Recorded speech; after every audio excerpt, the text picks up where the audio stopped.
Assalamualaikum warahmatullahi wabarakatuh. Salam, Om Swastiastu, Namo Buddhaya, salam kebajikan. Selamat siang rekan-rekan semua. Perkenalkanlah, saya Fitria Prahisti dengan NIM 2502010222207 dari program studi S1 PJJ Manajemen. Pada kesempatan ini, saya akan memaparkan rapor perekonomian Indonesia untuk 7 bulan pertama tahun 2026.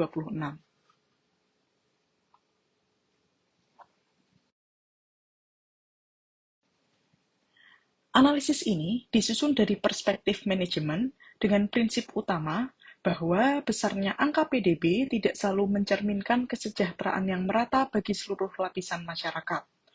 Untuk membedah kondisi ini, kita akan menggunakan 3 pilar utama dalam kerangka analisis kita. Yang pertama yaitu pertumbuhan, yaitu seberapa cepat ekonomi bertambah. Yang kedua, stabilitas, yaitu seberapa aman fondasinya. Dan yang ketiga, yaitu kualitas atau seberapa besar manfaat yang dirasakan masyarakat secara nyata.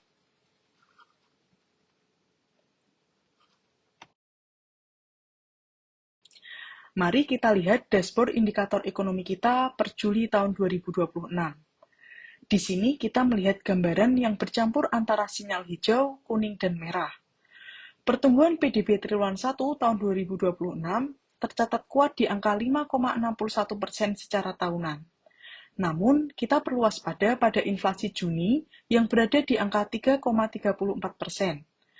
Tekanan berat terlihat pada pelemahan rupiah yang sudah lebih dari 8% sejak awal tahun yang meningkatkan biaya impor. Di sektor real, terdapat tekanan besar dari angka PHK yang mencapai 32.389 pekerja hingga Juni, serta kontraksi penjualan retail sebesar minus 3,9% pada Mei tahun 2026.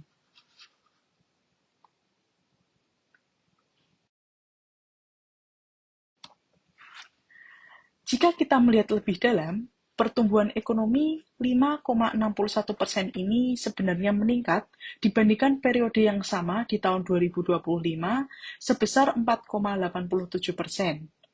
Pendorong utamanya adalah sektor akomodasi serta makan minum yang tumbuh pesat 13,14% dari sisi produksi, serta konsumsi pemerintah yang melonjak 21,81%.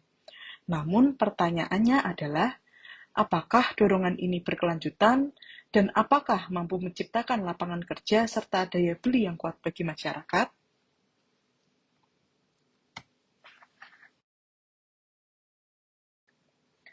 Dari sisi stabilitas, kondisi makroekonomi kita sedang diuji. Meskipun inflasi Juni 3,34% masih dalam sasaran, posisinya sudah mendekati batas atas 3,5%. Masalah yang lebih mendesak adalah nilai tukar rupiah yang melemah hingga di kisaran 18.040 rupiah per dolar Amerika per 31 Juli tahun 2026.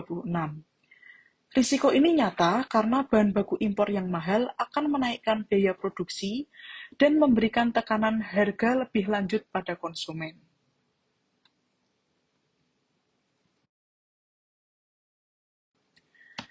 Melihat sisi kualitas, kita mulai melihat pergeseran perilaku masyarakat. Indeks keyakinan konsumen atau IKK menurun dari 120,9 pada Mei menjadi 117,8 pada Juni. Meski masih dalam zona optimis, masyarakat mulai menahan belanja. Hal ini terkonfirmasi dari indeks penjualan real yang terkontraksi minus 3,9% year on year. Masyarakat tidak kehilangan harapan, namun mereka menjadi jauh lebih selektif dalam mengeluarkan uang.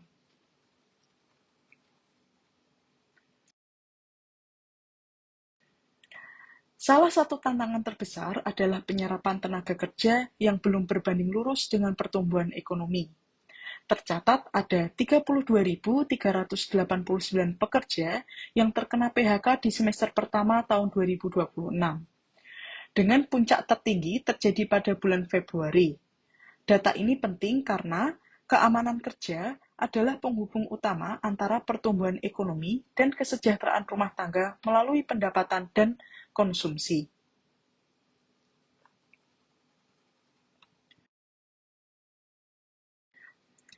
Ada dinamika yang berbeda jika kita membandingkan pasar keuangan dengan ekonomi rumah tangga. Di satu sisi, IHSG menunjukkan penguatan bertumbuh 0,59% yang mencerminkan ekspektasi positif investor. Namun, di sisi lain, indikator ekonomi rumah tangga seperti retail, PHK, dan IKK memberikan sinyal bahwa manfaat pertumbuhan belum dirasakan secara merata oleh masyarakat luas.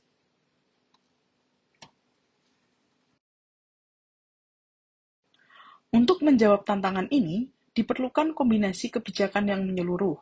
Fiskal harus terarah pada sektor padat karya dan perlindungan sosial. Kebijakan moneter harus kredibel untuk menjaga stabilitas rupiah dan inflasi. Terakhir, reformasi struktural diperlukan untuk meningkatkan produktivitas industri dan kualitas investasi jangka panjang.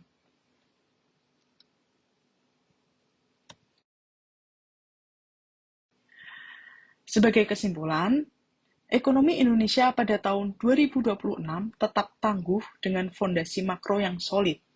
Namun, kualitas pertumbuhannya masih harus dibenahi. Kita belum masuk kondisi krisis karena PDB dan inflasi masih terjaga. Tetapi peringatan dari pelemahan rupiah, penurunan retail, dan angka PHK adalah nyata dan perlu diawasi ketat. Ukuran sukses ekonomi harus lebih luas, mencakup lapangan kerja, daya beli, dan rasa aman bagi seluruh rakyat.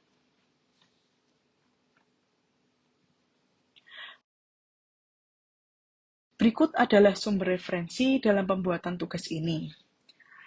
Izin dapat saya sampaikan bahwa keberhasilan ekonomi tidak hanya ditentukan oleh seberapa cepat ia melaju, melainkan sejauh mana hasilnya dapat dirasakan secara nyata.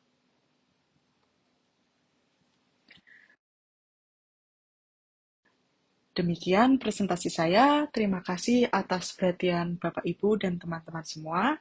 Wassalamualaikum warahmatullahi wabarakatuh.